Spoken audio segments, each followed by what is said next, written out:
goes without saying, doesn't it, that when we come across the dark information, there's a huge amount of rage, grief, disbelief, the shock.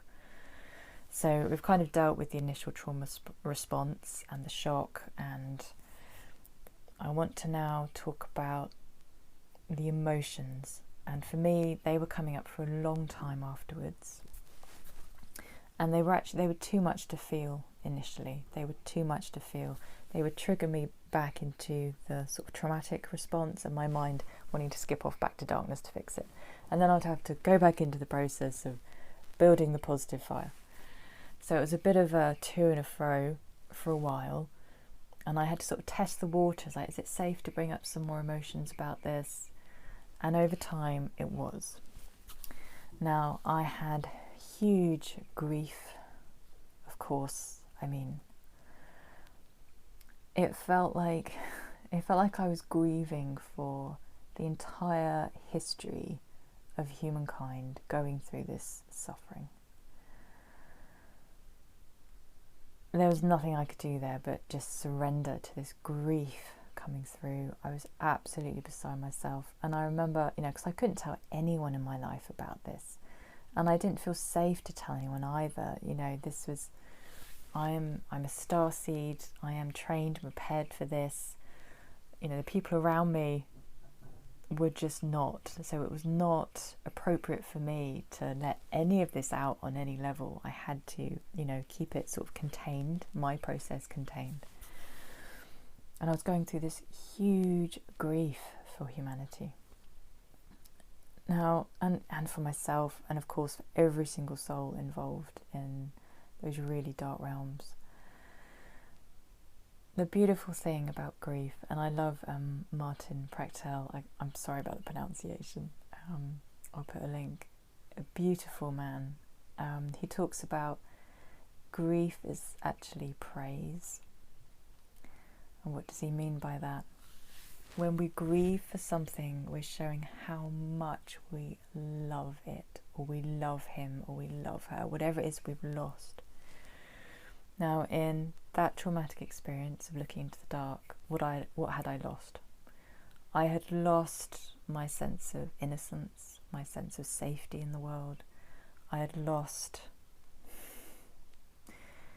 It might sound a bit strange, but I'd lost every single soul who was going through that suffering and who'd been through that suffering for eons. I'd lost my family, my human family, in a way.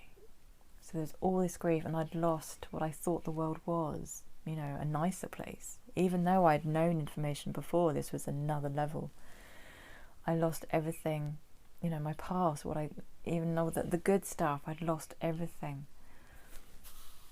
So I was grieving all this, and the beautiful thing about grief is it's like this flooding it's the waters flooding through and cleansing so much pain. It's letting the pain flow through. It's like this massive river bringing through the pain and releasing it.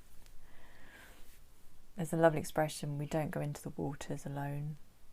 So we need the village sometimes to help pull us out again when the grief is just so much. We need that humanity, we need that connection. Now for me, I did it all through my guides. I didn't have anyone I could go to. I had therapy for sort of other areas of my life, so that was a support, and I had emotional support with other groups. So I couldn't take this specific information there, but at least I could get emotional support, and we all need that. We all need that. Next emotion, the rage. The rage. I had so much rage coming up.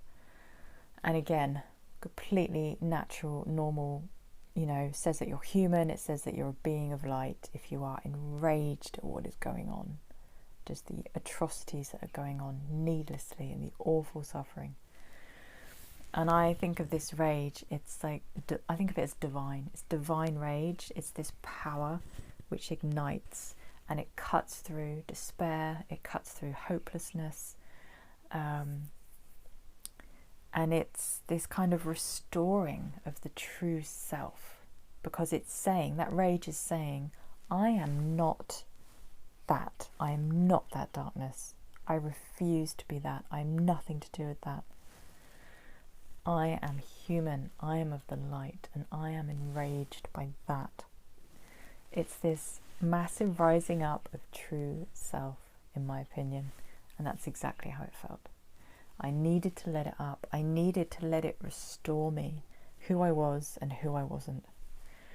Now, obviously, it needs processing properly, not to, be dumped on anyone, not to do any harm, but just to, when the body is ready, when the mind feels safe enough to process this and let it up, to let out the rage. Once I had processed enough feeling, and again, I would do a bit of processing, and then if it triggered my survival brain into feeling a bit panicked again, and, maybe skipping off and getting buried in the dark material again, I just then refocus, forget the emotions for a while, refocus on the fire, building the fire even bigger, the fire of positivity. After so many weeks, I'd managed to process enough emotion around it that I was really starting to feel stable. I was still alive, so that also proved to my survival brain that on some level I was definitely okay. I was able to start saying to myself in my affirmations, I am safe, I am safe. I'd gotten to that point. Of course, I still had so many feelings, of outrage and disbelief, and heartache, intense heartache about what was going on. But I felt stable and I was starting to feel safe. Whilst I'm talking about the emotions, I just want to say from my heart to you, sorry, I'll mind the mic, from my heart to you, and something my guides said to me often. They said, I am so sorry. And I am now saying this to you. I am so sorry for what you have seen or what you have read about. I am so sorry for how soul-shattered you might be feeling right now. I'm so sorry for all the lies and the betrayals and all of this darkness that's been hidden away from us. I'm so sorry.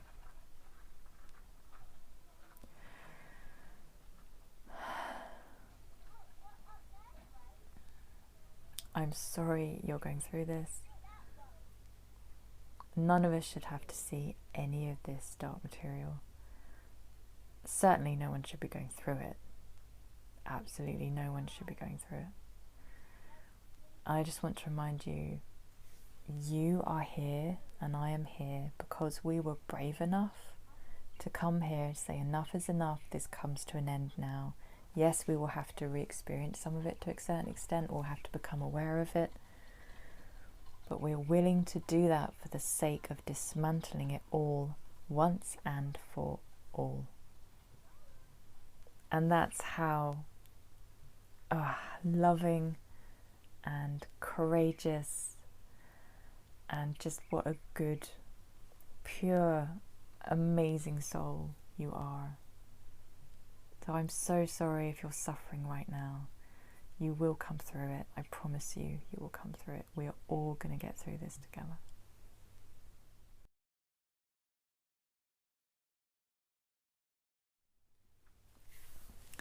When you're going through the process of making the mind safe again and the emotions safe again, what I had to do, I couldn't look into anything else for ages.